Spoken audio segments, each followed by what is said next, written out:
How Rachel Zegler's Snow White turned into Disney's biggest disaster. She was supposed to be the next big thing, the future face of Disney royalty.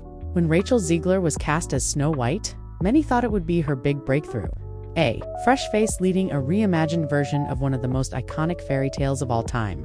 But instead of stepping into the spotlight and rising to superstardom, Rachel found herself stuck in the middle of one of the worst crashes in modern Hollywood history.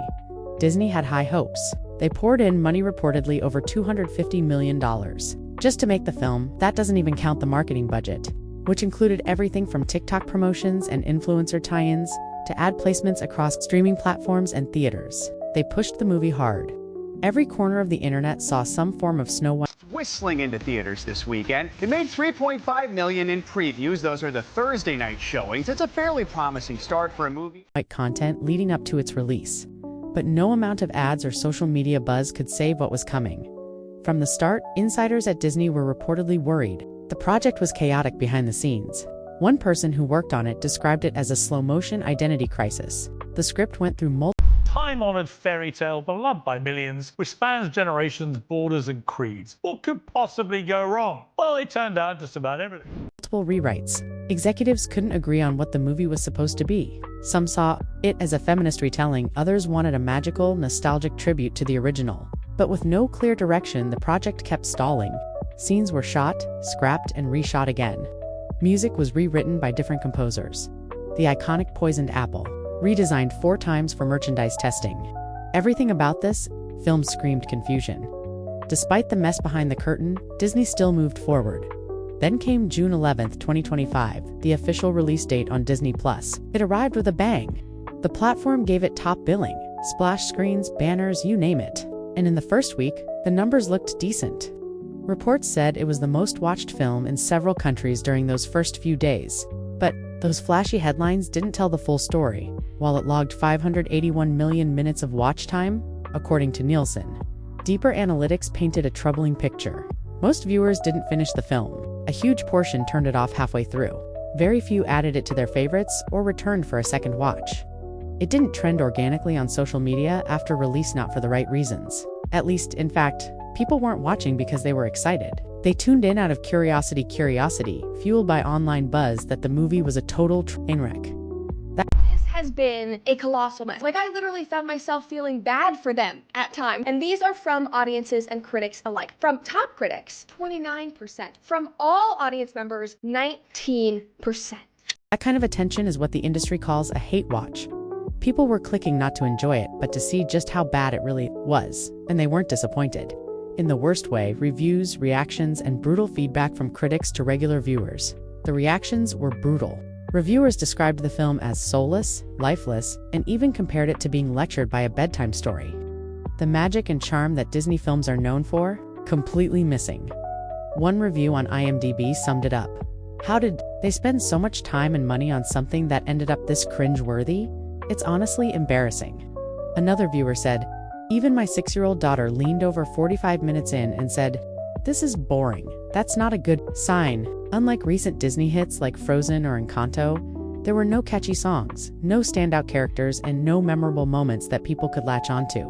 The animation looked off, the pacing dragged, and the tone was heavy-handed, like it was trying to force a message instead of telling a story, even casual. Disney Plus viewers, the kind who usually finish even bland content out of habit, couldn't get through this one. It didn't just bomb in theaters.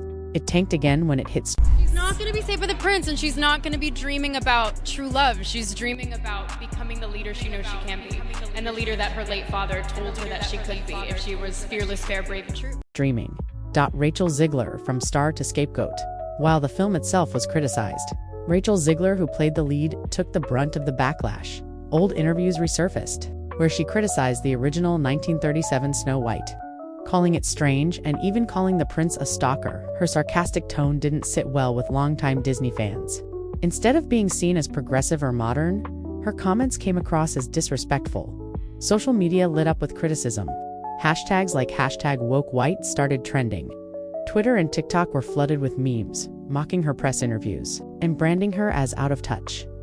One viral tweet read, "This new Snow White is the most annoying actress I've ever seen." Some critics pointed out that if she had explained her take as a respectful update to the story, maybe the backlash wouldn't have been so harsh.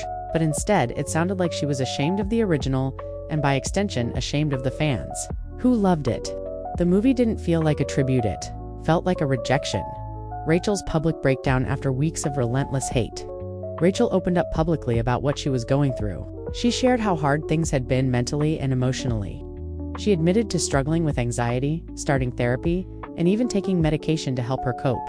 She said, "I just wanted to feel confident about how I moved through the world again." Her honesty should have sparked sympathy, but the internet wasn't in a forgiving mood. Clips from her emotional moments were chopped up and turned into more reaction videos and memes. A few people showed kindness, but the louder voices made fun of her. That's the dark side of fame. In the digital age, sometimes even genuine vulnerability gets twisted into content. Rachel was open about how much the role meant to her. She'd poured years of effort into preparing for this film. She believed in the project. But when it all fell apart, she was left to deal with the collapse alone. Disney goes silent, Hued. Think with such a high-profile failure, Disney would step in with damage control. Maybe release alternate trailers, push new promotions, or reframe the story, but that didn't happen. Instead, Disney went quiet, no major marketing push, no updates, no merch refresh. Retailers like Target pulled the dolls off shelves. Walmart moved the posters to clearance. Even Disneyland quietly took the Snow White costume out of their gift shop displays. It was like the entire movie had never existed. During an earnings call, Disney CEO Bob Iger gave the only comment anyone got about the whole thing. "Our job is to entertain, not push an agenda." That was it. No further explanation. No support for the cast. No apology to the fans. Just a vague, distant response. So where's Rachel now? Rachel hasn't officially been dropped by Disney or any other studio, but she's not exactly busy either. There are no confirmed roles coming up. No announcements about her next project. Some say she's in what's called Hollywood jail, a place where the industry quietly pauses on someone, waiting to see if the public forgets the backlash. You can't just slap Disney on something and expect it to work. Audiences are smart. They can sense when a story has no soul, when it's trying to be too many things at once. Snow White tried to be a feminist statement, a fantasy adventure, a nostalgic reboot, and a political commentary all at the same time. And it ended up being none of them. This film showed that people don't mind new ideas or modern takes, but they want heart, they want magic, they want respect for the stories they grew up with. And when that's missing, no amount of TikTok ads can save you. What happens now? So, where does this leave Rachel Zegler? Does she eventually land a role in a gritty indie film and rebuild her reputation from the ground up? Will she voice a character in a new animated hit? Or will Hollywood slowly let her fade into silence, hoping everyone forgets this chapter? Because in the age of the internet, all it takes is one viral clip to define a career, good or bad. And unfortunately for Rachel, her clips went viral for all the wrong reasons. She was supposed to wear the crown. Instead, she became the face of a film that even Disney would rather forget.